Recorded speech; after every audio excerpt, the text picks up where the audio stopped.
লোকটি ক্যাঙ্গারুটাকে একটা থাপ্পড় মারল, কিন্তু বদলে ক্যাঙ্গারুটি একটি জবরদস্ত লাথি মেরে তাকে দূরে ছড়ে দিল। এবার লোকটি একটি বেলচা নিয়ে লড়তে এলো, কিন্তু ক্যাঙ্গারুর তাতে একদমই আগ্রহ ছিল না। তাকে ঘুমোতে দেখে লোকটি চুপিসারে শিশিটি ওঠানোর চেষ্টা করলো, কিন্তু ক্যাঙ্গারু তাকে দেখে নিল। লোকটি ঘুরে আক্রমণ করতে চাইল, কিন্তু তার বেলচাই ভেঙে গেল। সুযোগ বুঝে ক্যাঙ্গারুটি তার থেকে লোহা ছিনিয়ে নিয়ে এমন ভাবে মুচড়ে দিল যেন কাগজের টুকরো। এবার লোকটি একটি মহিলা ক্যাঙ্গারুর বেশে এলো, কিন্তু তার চোখ এখনো সেই শিশিটার উপর স্থির ছিল। সে যেই নিজের অঙ্গভঙ্গি ক্যাঙ্গারুটিকে দেখালো, তো সে ঠোরকি ক্যাঙ্গারুটি তার প্রেমে পাগল হয়ে গেল। পরিস্থিতির সুযোগ নিয়ে লোকটি শিশিটি ওঠাতে চাইল, কিন্তু তখনই তার মুখোশ খুলে গেল। এটা দেখে বেচারা ক্যাঙ্গারুর মন ভেঙে গেল এবং লোকটির হাড়। পৃথিবীর মানুষ তার এই কাণ্ডগুলো দেখে হতবাক ছিল, কারণ সরকার তার উপর কোটি কোটি টাকা খরচ করে তাকে চাঁদে পাঠিয়েছিল। তখনই লোকটি প্রতিশোধ নিতে ফিরে এলো। এবার সে একটি মেশিন গান নিয়ে মুখ থেকে ধোঁয়া ছাড়ছিল। তার এই গ্যাংস্টারদের স্টাইলটি দেখে মেয়েরাও মুগ্ধ হয়ে গেল। ক্যাঙ্গারু বুক ফুলিয়ে তাকে চ্যালেঞ্জ দিল, তো লোকটি গুলি শুরু করে দিল। এবার ক্যাঙ্গারু টিকে থাকতে পারলো না এবং অবশেষে তাকে পালিয়েই যেতে হলো। লোকটি এই কথাটা ভুলেই গিয়েছিল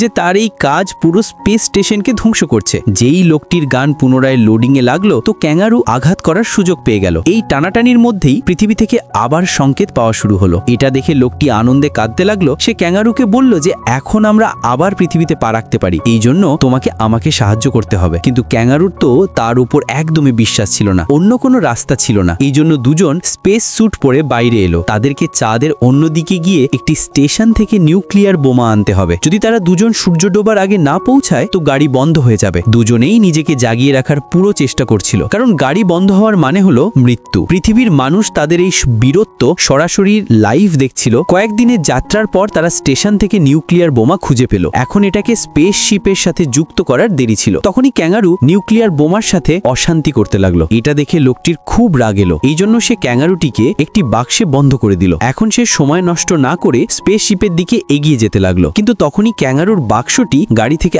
আলাদা হয়ে গেল। অনেক দূরে যাওয়ার পর লোকটির অনুভব হলো, কিন্তু এখন অনেক দেরি হয়ে গিয়েছিল, কারণ এখন সময় খুব কম ছিল। তাই সে ক্যাঙ্গারুকে নিতে ফিরে যেতে পারতো না। তখনই লোকটি কিছু ভেবে গাড়িটি আবার ঘোরালো, কারণ সে নিজের বন্ধুকে একা ছেড়ে যেতে পারতো না। এটা দেখে সব লোক খুশিতে নেচে উঠল। দুনিয়ার সব লোক এখন সেই ক্যাঙ্গারুটাকে ভালোবাসতে লাগলো। লোকটি ফিরে পৌঁছে ক্যাঙ্গারুটিকে উদ্ধার করে নিল, কিন্তু এখন সূর্য ডুবতে যাচ্ছিল। কয়েকদিন জেগে থাকার কারণে ঘুমও অবস্থা খারাপ করে রেখেছিল। কিছুক্ষণ পর সূর্য ডুবে গেল, যার ফলে গাড়ি বন্ধ হয়ে গেল। অক্সিজেন শুধু 3 ঘন্টার ছিল। এই জন্য দুজনেই বাইরে এসে নিজেদের মৃত্যুর অপেক্ষা করতে লাগলো। লোকেরা বুঝলো হয়তো লোকটি হার মেনে নিয়েছে, কিন্তু তখনই তার একটি বুদ্ধি এলো। সে বাক্স থেকে একটি কার্ড বানালো এবং ক্যাঙ্গারুকে সেটা টানতে বলল।